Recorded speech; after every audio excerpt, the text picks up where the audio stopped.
足並みを揃えてゆこうお互いを信じ合う5人の仲間バルテス5に預けた命飛ぶぜ宇宙の果てまでもみんなの笑顔も持ち帰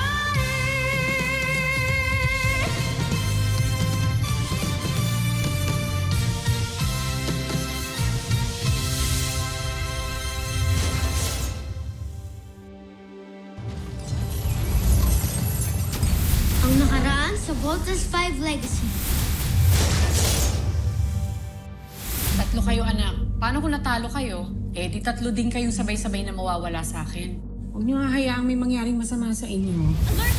Our biosigns are heading to critical, guys! We have to get out of here! May isang aircraft na lumilipad papunta sa dispatcher. Akala ko you said wala tayong mga pilots. Then who's flying that? I'm so sorry, Richard. I have to do this for my sons. Hindi ko sila pwede pabayaan. Natatalo na ni Vice Thunder! Si Voltes 5! Team, I'm afraid to tell you, pero mama nyo nagpapalipat ng fighter jet na yan. No! Let my sons go! What are you attempting, Marianne? Marianne, abort! Abort! Anak, mahal na mahal ko kayo. Mama!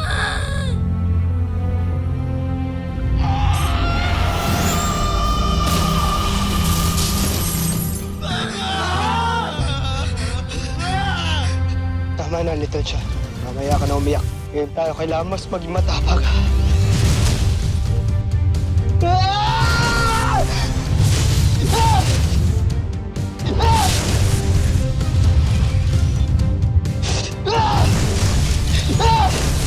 Iganti na natin si Mama.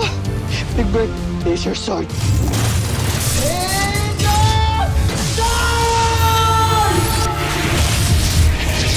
Mama! Hayaan natin sila umiyak. Let them cry like boys. But I expect that when they stand up again, they will rise as warriors and avenge their mother and protect our planet. Rise, Armstrong brothers. Rise.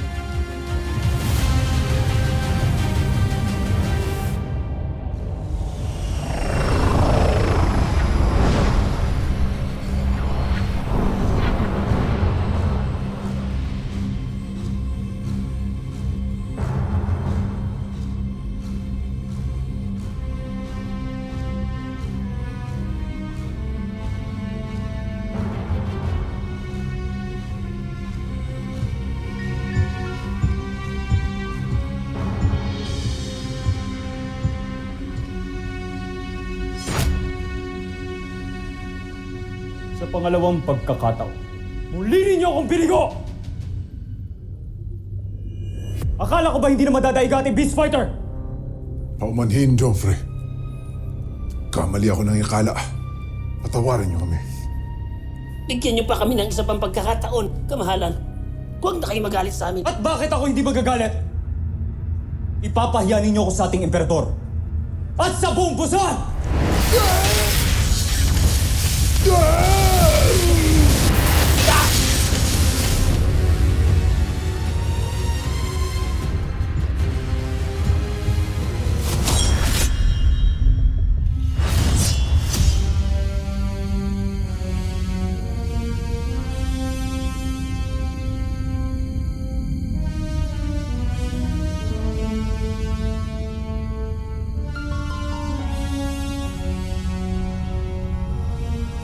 Handa akong ialay ang aking buhay para sa'yo. Joffrey.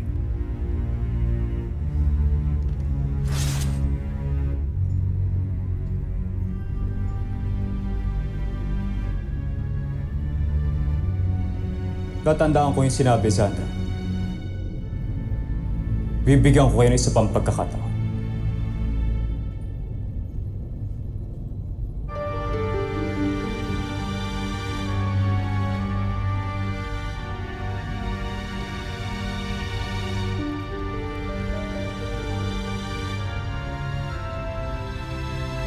Pabayaan niyo akong bumawi sa inyo, Joffrey. Pinapangako ko, hindi ko na kayo bibiguin pa. Pagbibigyan kita, Draco. Magkamali ka ulit. Parurusahan kita. Adjust up, Joffrey. Tusintak.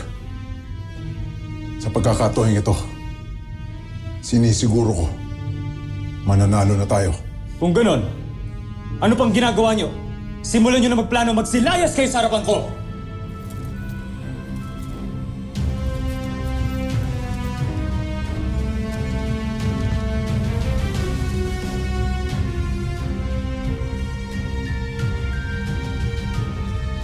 Hindi na ako pwedeng matalo at mabigo.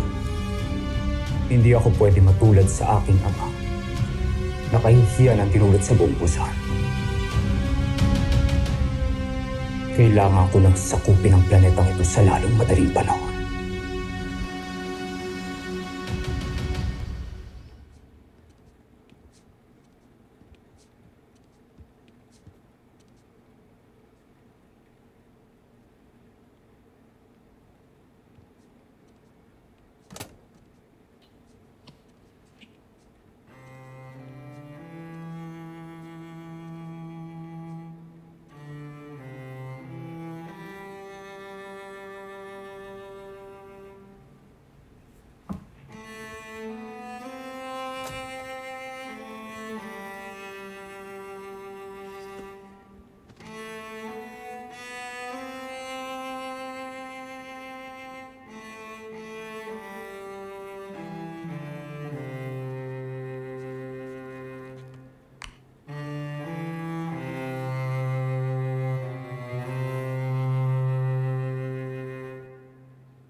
Mga anak, mag-iingat kayo, ha?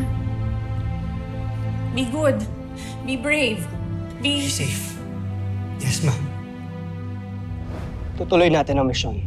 Kuya, ano ba? Hindi mo na ba mahal si Mama? What a stupid question, Little John. Alam niyo kung gaano ko kumahal si Mama. Pero Voltes team tayo, di ba?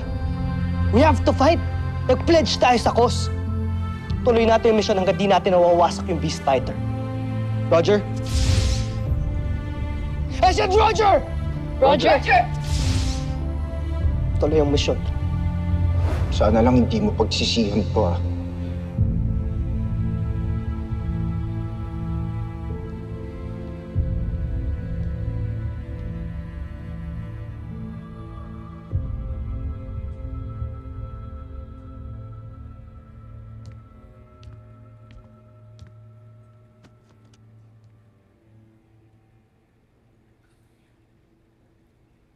Wala na si Mama. Hindi ko na mabibigay sa kanya itong regalo ko sa kanya. Condolence.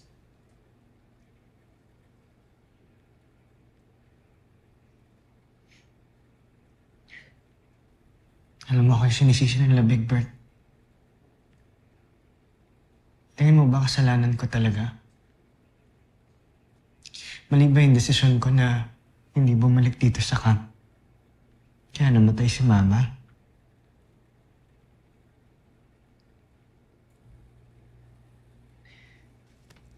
Wala man lang ba maririnig galing sa'yo? Eva, Aalis na ako dito sa camp. Wala na akong reason pa para magstay dito. bakit ka alis ng camp?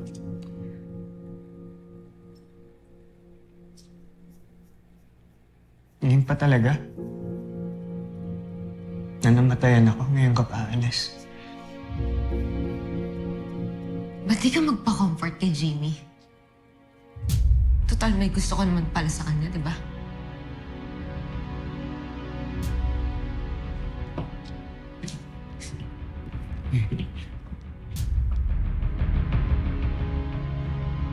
Oh, alam ko na. Kaya huwag ka na mag-deny pa.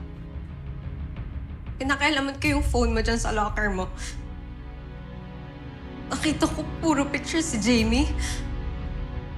Stolen shots pa. So enough ng evidence yun. Be happy now. Dahil pinapakawalan na kita.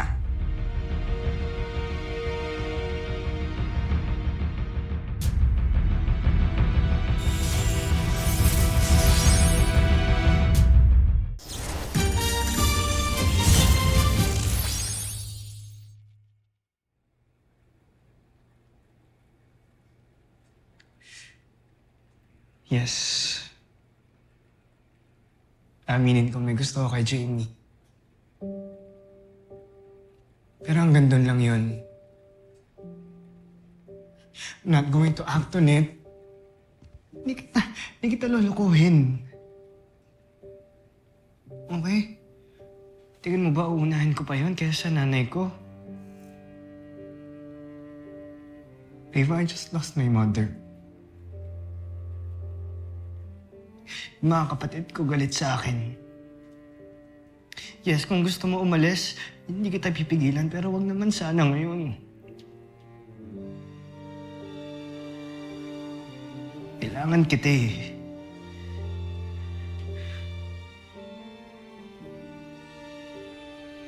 Hindi ko kaya.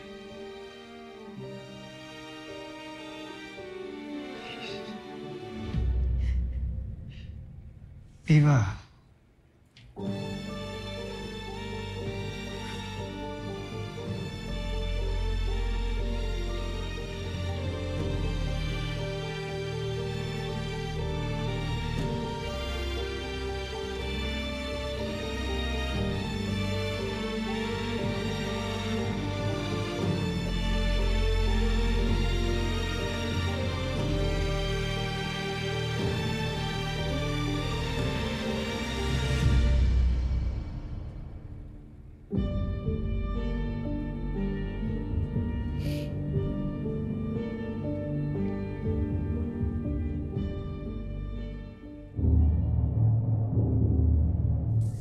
At iyon ang aking ulat, mahal na emperador.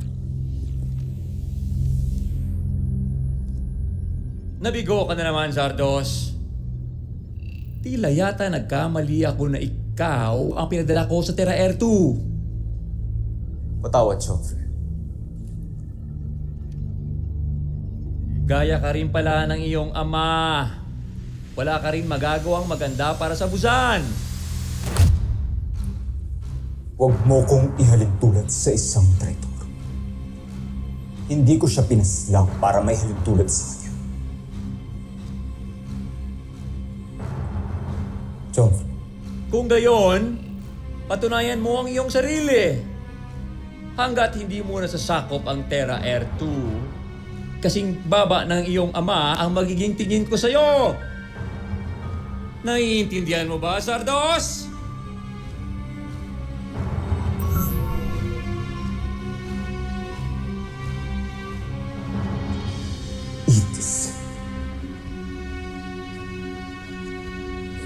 Hindesak.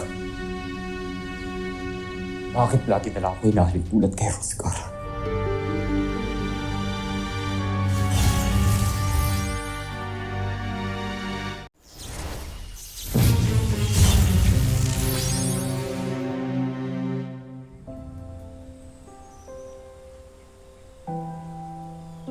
Bro, Little John. Condolence ulit ah.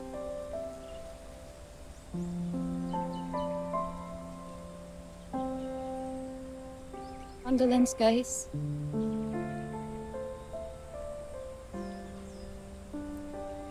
We're all very sorry for your loss.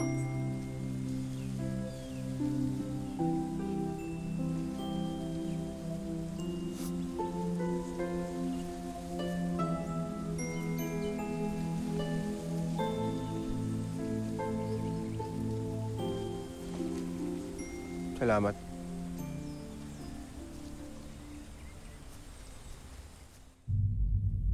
Hindi na ako makapaghintay sa ating tagumpay, mahal ko.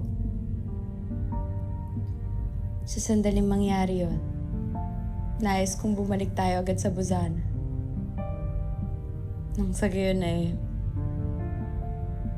may handa na natin ang ating pag-iisang dibdib.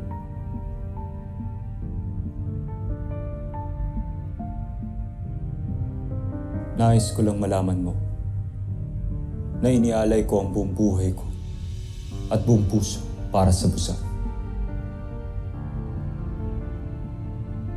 Tanging ang Busan lamang at ang emperador ang makaangkin sa akin. At wala nang iba. Naiintindihan mo ba yun, Sandra? Nauunawaan ko. Jombre. Magbihis ka na. Kailangan na natin magbalik sa ating matungkulan. Naiintindihan ko.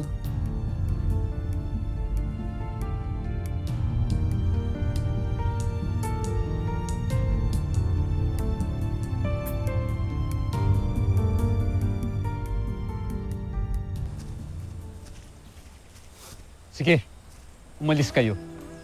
Total fake naman yung puntod ng nanay nyo. Nananadya ka ba talaga? Gago ka talaga eh, no? Oy, oy, oy, oy! Ano meron dito? Kuya, siya ang may kasalanan. May sinabi siyang di maganda tungkol sa mama natin. Pagsalitaan mo na kami ng masama, wag lang yung mama namin, ha? Wala akong sinasabing masama. Kayo lang talaga yung sensitive sa pagkamatay ng nanay nyo. Sobra ka na, ha? Hoy! Tigmart! Ma! Diba? Uy ka lang. Seriously? Little John, pati ba naman yung mga kapatid ko papatulan mo? Ano ba ang problema mo? Hindi mo ba nakikita at takihin nila ako? Paano pag ako yung matake sa'yo? Ha? Kaya mo ba? Ha? Kaya mo? Sige na, kuyog na to! Go! Kagatin mo yan. Sige, Little John, ano? Ano? Tumigil kayo! Kayaan nyo kaming dalawa. Matagal na akong pegon sa isang tuwan. Sige, matagal na rin akong busit sa'yo. Sige, Laban! kuya, huwag kang papatalo! Lumpuin mo yan!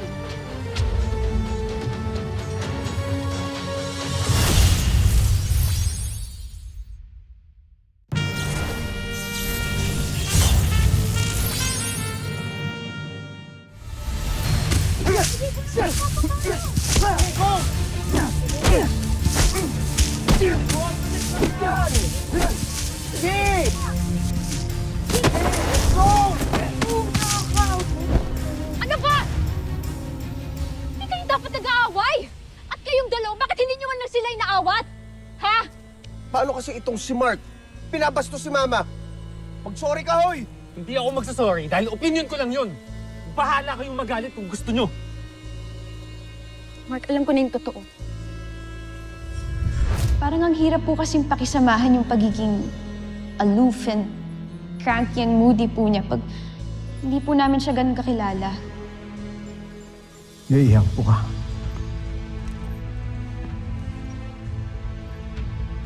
Oh yes. Sige, kukwento ko sa iyo ang nangyari sa buhay ni Mark. Kaya ka lang naman din kakaganya kasi galit ka sa nanay mo, di ba? Dahil inabandon ka niya. Pinabayaan ka niya, di ba?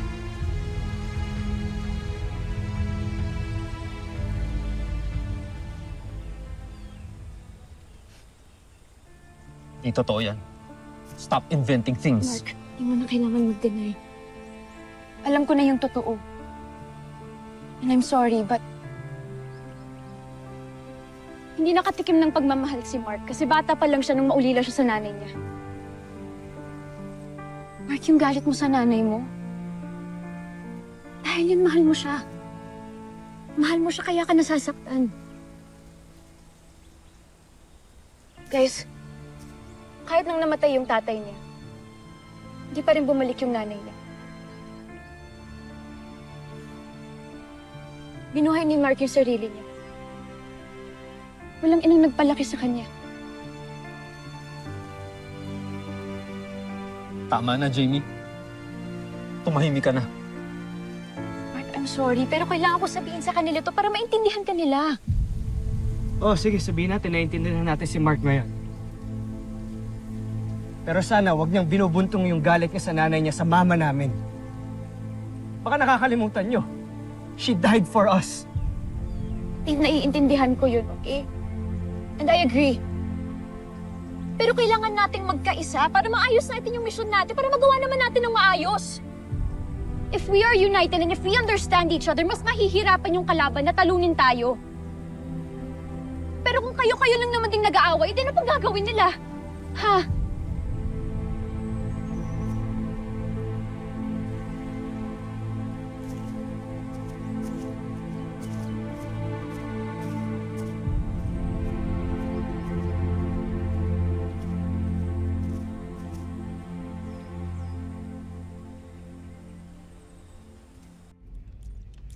Mark, it's Jamie.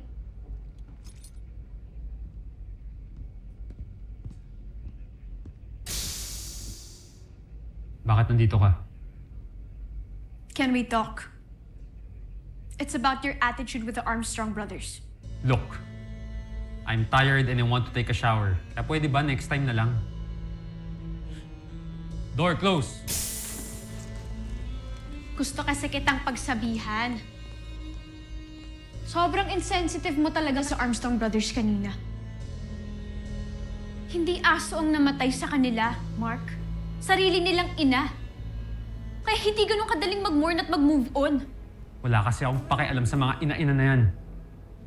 Mga wala silang kwenta. Kaya pwede ba, umalis ka na?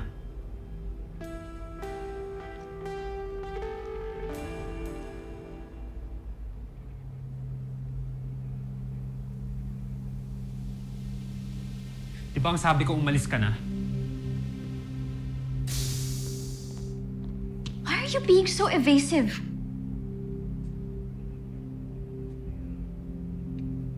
I knew it. May tinatago ka nga pain dyan sa dibdib mo, no? Gusto mo talaga makita tinatago ko sa dibdib ko?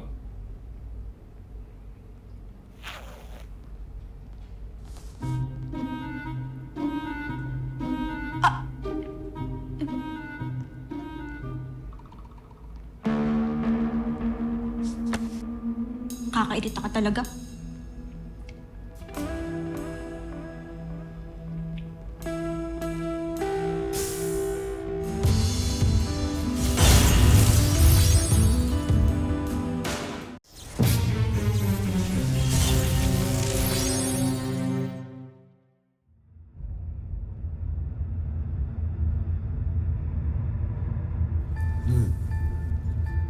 Joffrey.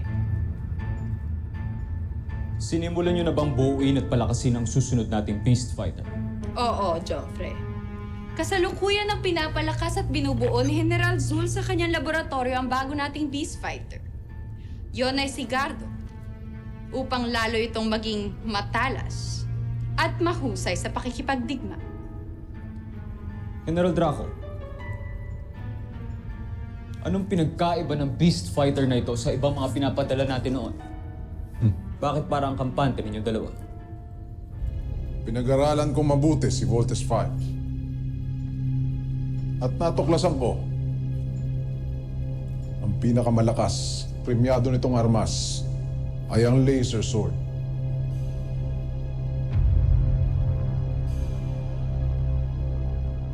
Sa aking pananaliksik, natagpuan ko sa bansang Japan, tinatawag nilang mga samurai warriors. Sa mga magigiting na mandirigmang ito, binasi ko ang lakas, liksi at galing ng ating bagong beast fighter na si Gardo. Si Gardo ay biyasa sa isang pamamaraan ng samurai. Nalingid sa kaalaman ni Voltes 5, kaya mahihirapan siyang kalabanin ito. At pinanday namin sa bakal na ginamo ang kanyang espadak samurai. Pag natapos namin ito, Joffrey, napangako ko, wala nang panama sa atin, kanilang kampyon si Voltes 5. Mahusay, Shibar. Sana nga'y magtagumpay ka. Sana nga ang beast fighter na ito ang siyang wawasak kay Voltes 5.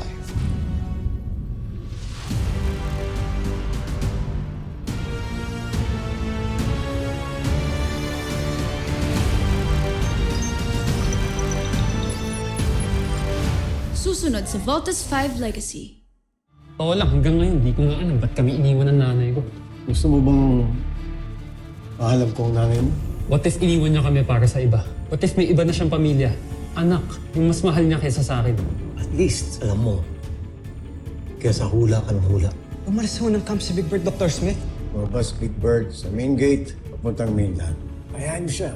Guys, been through a lot. Kailangan din makahinga ni Big Bird. Oy! Sabi ng lutong sige! Loko! Kaibigan kita. Kababata pa kita. Bagay. Pero ikaw, friend ba yung tingin mo sa akin? Sorry, what? Kamusta ang iyong beast fighter? Malapit na malapit ko na siyang ipakilala sa inyo. Hindi na ako makapaghintay pa. Nais kong ako mismo ang papatay sa kanila.